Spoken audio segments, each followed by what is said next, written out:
Ce journal vous est offert par le FPI, Fonds de promotion de l'industrie, votre partenaire privilégié pour la réussite de vos projets.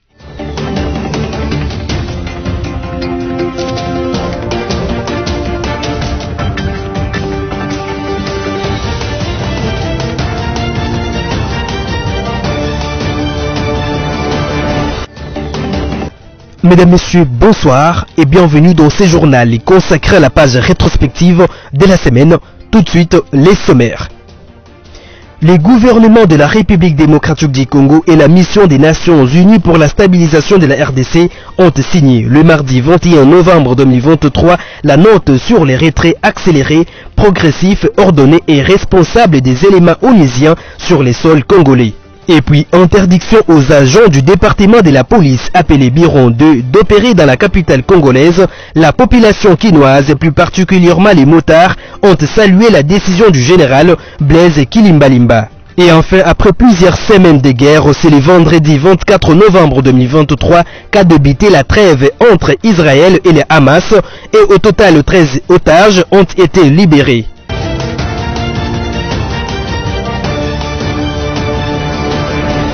Revêtu en blanc, aux côtés de sa tendre pose, les candidats à sa propre succession, Félix Antoine Tshisekedi Tshilombo, est le premier à faire sa campagne électorale à Kinshasa ce dimanche 19 novembre, premier jour du lancement de la dite campagne électorale par la Commission électorale nationale indépendante. Drapeau flottant, les stades de multiples à craquer. Le candidat président de l'Union sacrée de la nation s'est dit prêt à donner sa vie pour l'intérêt de son peuple et de sa patrie.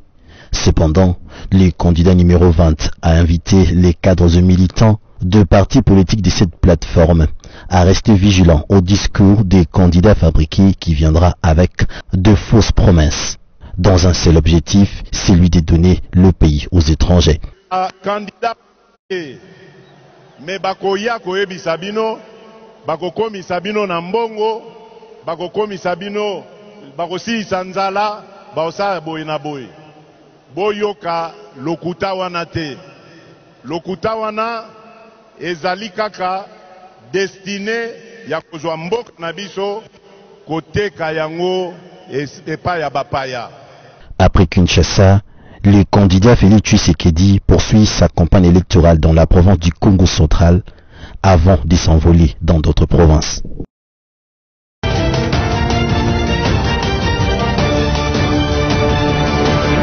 Rien ne peut empêcher le candidat commun de l'opposition Moïse Katumbi à atteindre son objectif. Malgré la forte pluie de ce mardi 21 novembre, le candidat numéro 3 et ses alliés ont atterri à Bouta, chef-lieu de la province du Bazouélé.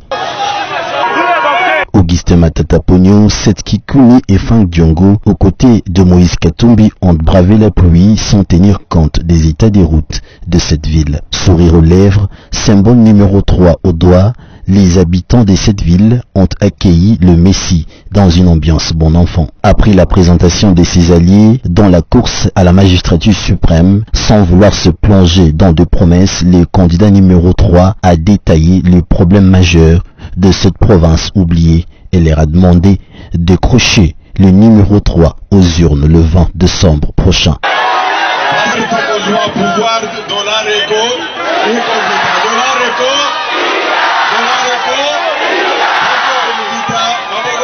Numéro 3 Maebi souffrance eza mabe awa nzela eza te nakosi ata awa na isiro ese bozokende na isiro alors bato wana bamoni bolali pongi te bakonzi na biso eza bino bozala bakarte ya électeur vous votez numéro combien? Banabuta, vous votez numéro combien? Numéro combien? Alors, nous avons la promesse de Tolekana. Équipe Nanga va candidat président, nous avons la promesse de Tolekana. Action. Tolekana. Vous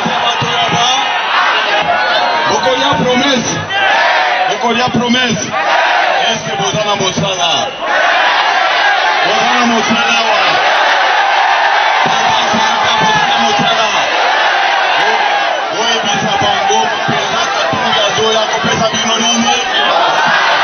Depuis le début de la campagne, la province du Bas-Ouélé est la 12e où les candidats communs de l'opposition ont foulé ses pieds jusque-là.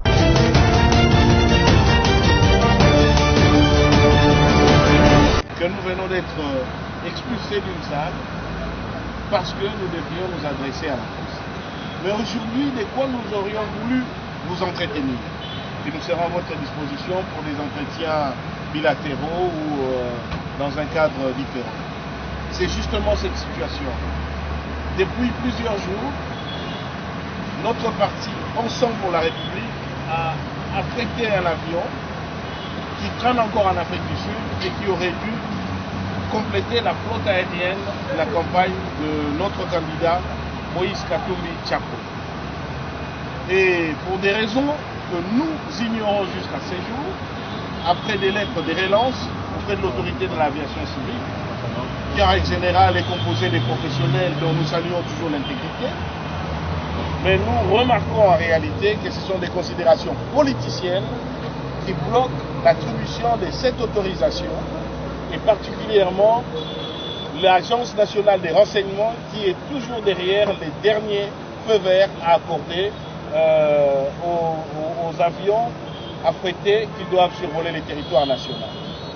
Or, si nous en sommes à des considérations politiciennes, alors qu'il s'agit de la navigation aérienne et de la libre circulation des candidats, cette situation devient dangereuse et inquiétante. D'abord pour l'égalité de tous les candidats pendant la campagne, mais aussi quand même pour notre propre sécurité aérienne.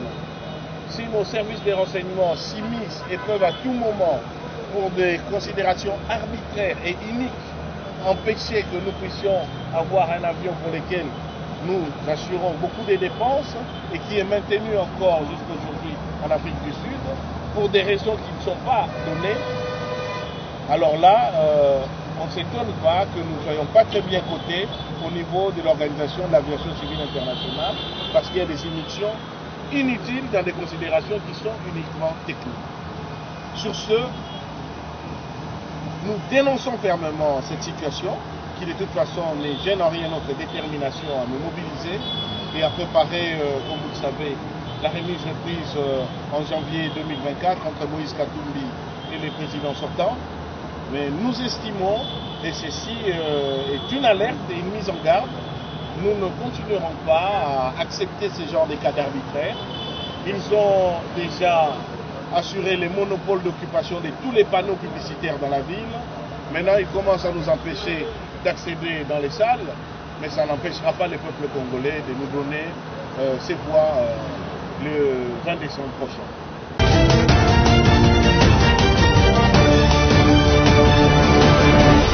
L'objectif principal de cette formation des 4 jours est de renforcer les capacités des acteurs des médias à contribuer à l'assainissement de l'environnement électoral à travers un traitement efficient de l'information et une contribution à l'éducation civique électorale portée sur des valeurs républicaines.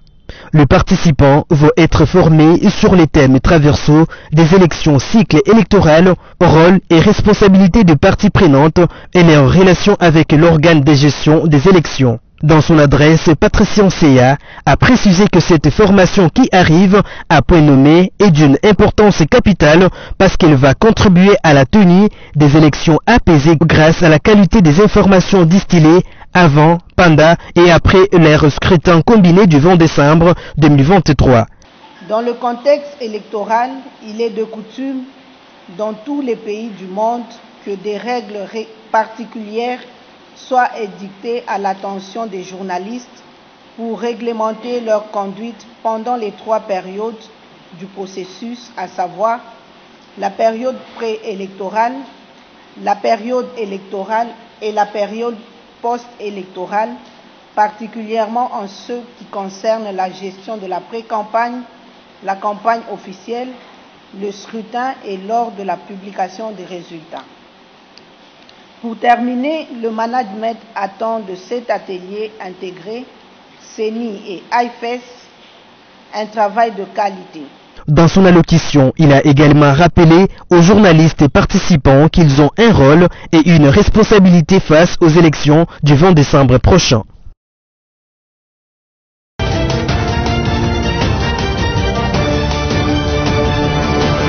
Comme vous le savez, 80% des cartes d'électeurs sont illisibles parce que l'impression était thermique. Donc c'est volontairement, délibérément que l'on a offert aux électeurs des cartes illisibles qui s'effacent.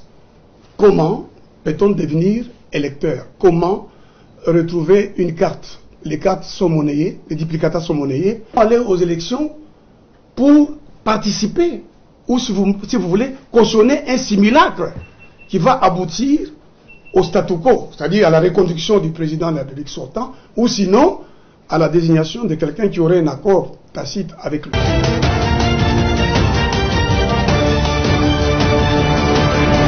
Selon cette note, la mission de l'Organisation des Nations Unies pour la stabilisation en République démocratique du Congo, MONUSCO, débutera son retrait de la RDC en décembre 2023, avec le retrait des troupes dans une première étape suivie des autres services de la mission onusienne.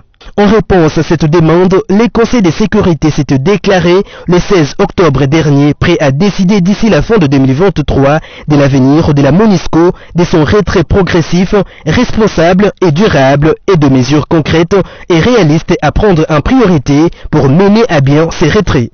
Ce document que nous avons signé, paraphé et signé aujourd'hui nous donne comme un accord à la fois politique et stratégique sur les relations entre les Nations Unies et la République démocratique du Congo. Et j'ai aussi vraiment apprécié l'esprit de collaboration que nous avons eu, vous et moi, dans cette dernière période qui a été un chemin qui a été un peu long, on va dire, de fin août jusqu'à maintenant, au moment de la déclaration présidentielle et ensuite maintenant avec la signature de ce plan de désengagement complet, puisque c'est le terme que nous avons consacré sur le document. C'est que l'esprit qui a prévalu et le travail qui a été fait est vraiment dans un esprit, au moins en tout cas, de chacun qui a travaillé, dans un esprit de faire le mieux pour servir la République démocratique du Congo.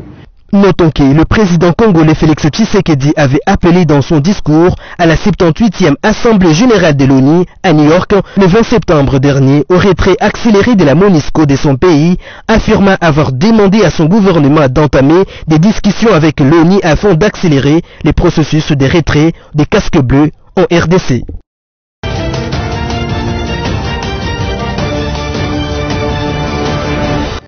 Compte tenu des expériences malheureuses des cycles passés, ne quittons pas les bureaux de vote tant qu'on n'aura pas affiché les résultats. Avec l'affichage des résultats au niveau des bureaux de vote, nous aurons déjà une idée claire des gagnants. La CENI n'aura d'autre choix que de les confirmer.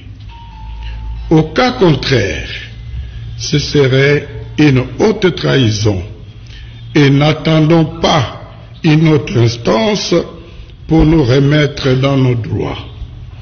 Nous avons le pouvoir constitutionnel, confère article 64, nous permettant d'imposer pacifiquement la vérité des urnes.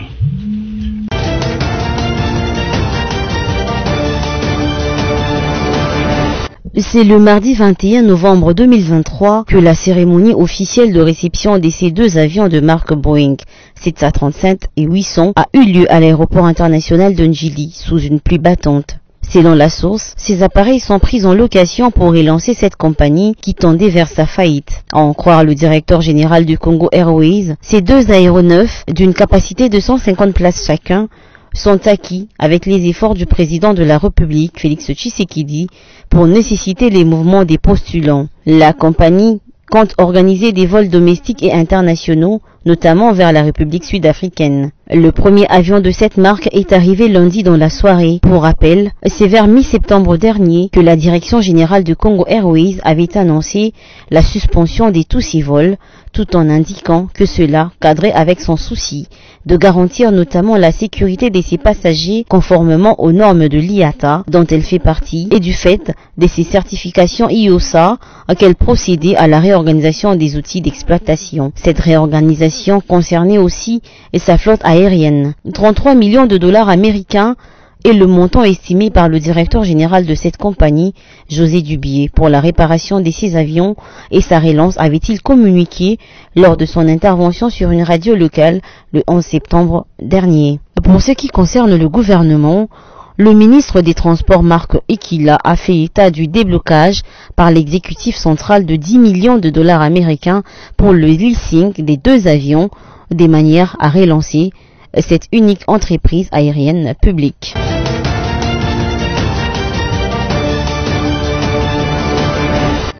Parmi ces enfants qui vivent dans la rue, il y en a ceux qui y sont puisqu'ils sont traités des sorciers dans leur famille après la mort de leurs parents et n'ont peut-être pas pu être recueillis par des orphelinats, n'ont pas d'autre choix que d'élire domicile dans la belle étoile qui fait d'eux des mendiants, à part ceux-là qui se sont transformés en gangsters. Ces enfants sont la plupart d'entre eux encore petits, disons, une fourchette de 8 à 12 ans.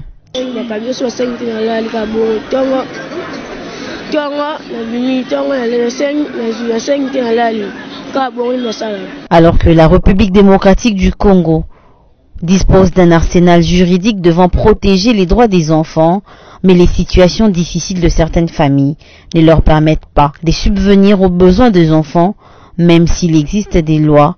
Cette mère de famille pense qu'il faudra se surpasser pour arriver à prendre soin de ses enfants.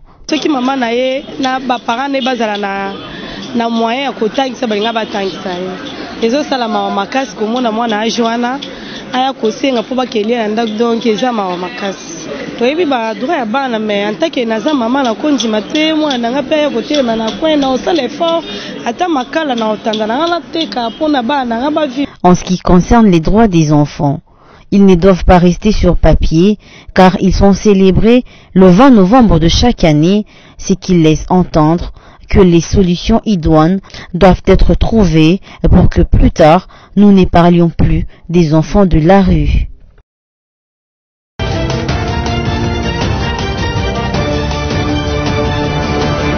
Dans les Nord Kivu, à la cité stratégique des Mouissou, située dans les territoires des Massissi, les habitants de ces villages fuient par certaines, se dirigeant vers Kalumbi ou Pinga, tandis que certains restent pris au piège dans Mouissou. Une partie de la population a trouvé refuge à l'hôpital général des Mouissou et dans la base locale de Médecins sans frontières. Jusqu'à hier, les combattants du M23 et les Wazalendo s'est livrés à des affrontements pour les contrôles de la cité de Mouissou. La société civile des Massissi confirme la reprise des Mouissou par les rebelles du M23. C'est après qu'ils ont pris, il y a quelques jours, les contrôles de Kichanga, une autre cité stratégique de Massissi, située également le long de la route qui ouvre en direction de la partie nord de la province du Nord Kivu.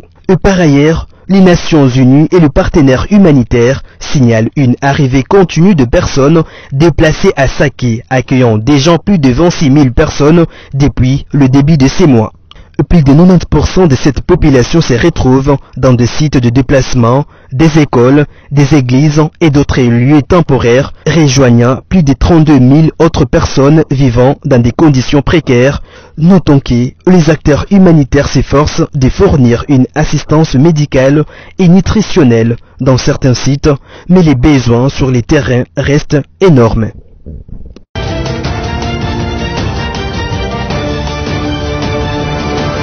De l'abstrait au concret, le programme local de développement des 145 territoires, initié par le chef de l'État Félix Antoine Tshisekedi Tshilombo, hier un rêve dévié, aujourd'hui une réalité. Un programme de développement à la base, au total, 35 infrastructures scolaires sont construites en territoire d'Irumu, Mambasa et Ndjougou à Ituri, une province sous état de siège. Le territoire d'Irumu compte 13 infrastructures sociaux de base.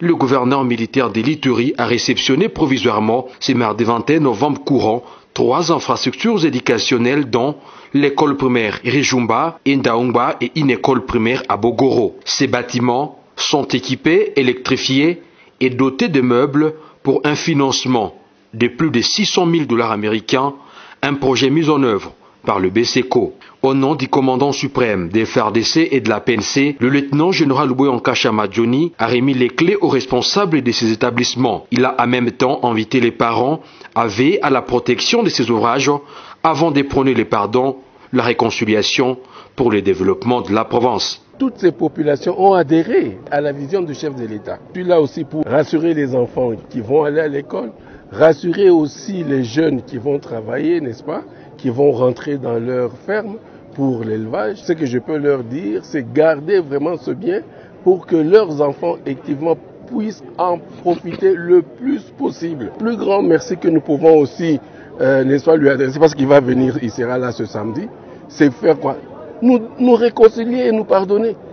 Le chef de l'État a une grande vision pour cette province. Parlant au nom des bénéficiaires, une élève a eu des mots justes pour remercier les géniteurs de ces projets. Je remercie le chef de l'État congolais d'avoir nous construit un très beau bâtiment. Notons que les projets du PDL 145 territoires évoluent sans désemparés à Ituri depuis son lancement. Au total, 103 infrastructures scolaires ont déjà été construites et aussi des bâtiments administratifs sont en cours de construction à Ituri. En cela s'ajoute plus de 20 km d'asphalte des routes dans le cadre de la modernisation de la ville de Bunia, une œuvre du président de la République, Félix Tshisekedi Tshilombo, à la communauté iturienne.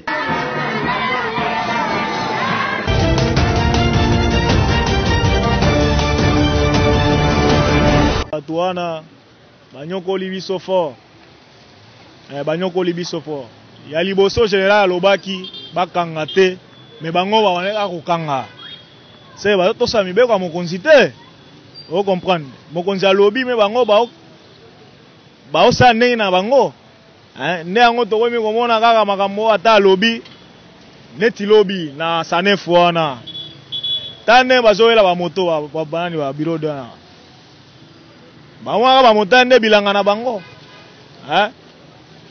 ndenge alobi na tura lelo pena tomona yaza mokonzi mpona nini bazotosa mibeko na ye te aza mokonzi pour le moment azoyeba ndenge nini bana mai bazosufrire bango balingaka biso nyonso tozwa bambro tokoma biso nyonso barebele non obe toyiba mosala moto oyo bamisusu baza baresponsable ezobomba bana na mwasi na pale ezofutela bandako me bango bakanisaka ke moto sikonde ko bilanga na bango ce n'est pas bien ke itali ke mambo ke bakita sanga na somba na ngango kute takasere leki o neti ba biode o maka bela tika moi nini mo boka kapoka basola bo bu akomi biode akomi boda ko kanga ba moto ba ndenge mo boda so futi 200 000 te moto na ebimate ndabo sali biso sko bien sali biso beto moko tape gombe to bimi pe Tumo tape neti ngani na ko tanga gombe te na ta lelo na ko ta gombe na bimi pe na kepe ku na bimi na supe mo na zongi le bla ko ta gombe à travers ya général ninga lobi ya pesi ordre tete biwodo nyonso tu azana nzela te mutasa musana ezaka pese be kanga yo ai ba douane onini mabeni oyo sali po kanga yo kanet ozana casque te anda ko kanga yo na soza na casque na yo kanga yo te.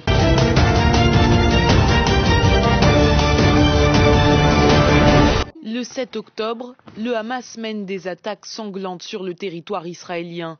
1200 personnes perdent la vie et des centaines sont kidnappées.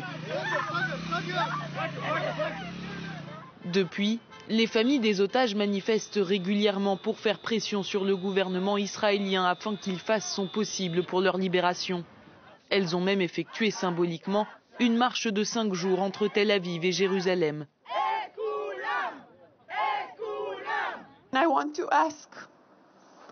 Je demande à tous les ministres de notre pays, j'exige que vous veniez. Nous allons à Jérusalem, mais vous allez venir pour nous parler, car nous voulons des réponses. Plusieurs preuves de vie des otages ont été diffusées par le Hamas depuis le 7 octobre. Ici, une franco-israélienne Mi-Hachem est en train d'être soignée. En 1 mois et demi, le Hamas a libéré 4 otages, une américaine et sa fille le 20 octobre et 2 israéliennes 3 jours plus tard. Ces libérations sont permises grâce à des accords conclus avec le Qatar et l'Égypte pour des raisons humanitaires. Une autre otage, une soldate israélienne, sera ensuite libérée par l'armée. Les forces israéliennes, elles, bombardent Gaza sans relâche, puis s'engagent dans une opération terrestre à partir du 26 octobre. Elles annoncent alors avoir retrouvé les corps de 2 otages, celui d'une soldate de 19 ans, Noah Marciano, et le cadavre de Yehudit Weiss, une ancienne infirmière de 65 ans. Depuis le début de la guerre, le Hamas affirme que les bombardements israéliens ont tué plusieurs otages, sans pour autant fournir de preuves.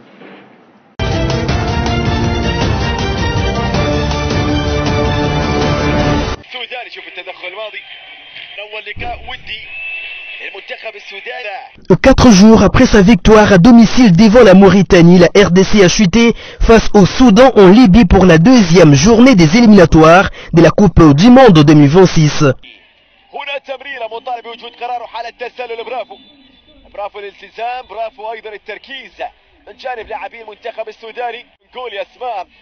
Pourtant favoris, les Léopards ont longtemps laissé leurs supporters sur leur faim avant même de chuter en fin de ces matchs suite à un but contre son camp de Charles Piquel à la 79e minute.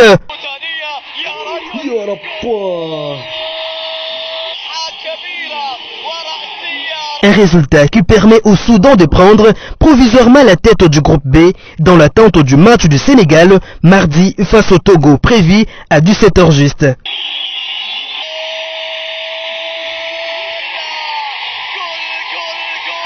C'est un mauvais penchant pour les Congolais qui vont devoir compter sur les faux pas des autres équipes pour essayer de répartir à égalité lors de la 3e journée et surtout pour les Lions de la Teranga du Sénégal qui font office de figures de proie dans ces groupes.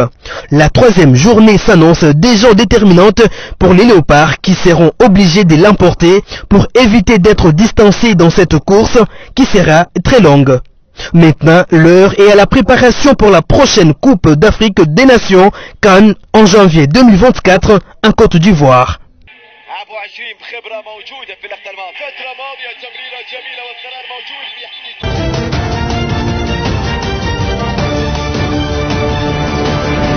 Place à présent au rappel des principaux titres. Les gouvernements de la République démocratique du Congo et la mission des Nations Unies pour la stabilisation de la RDC ont signé le mardi 21 novembre 2023 la note sur les retraits accélérés, progressifs, ordonnés et responsables des éléments onusiens sur les sols congolais.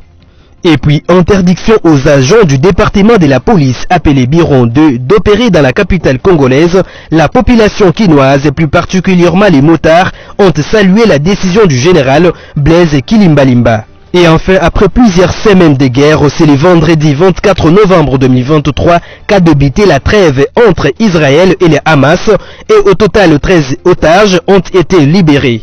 Ce journal est complètement terminé. Merci de votre fidélité. Au revoir et bon week-end chez vous.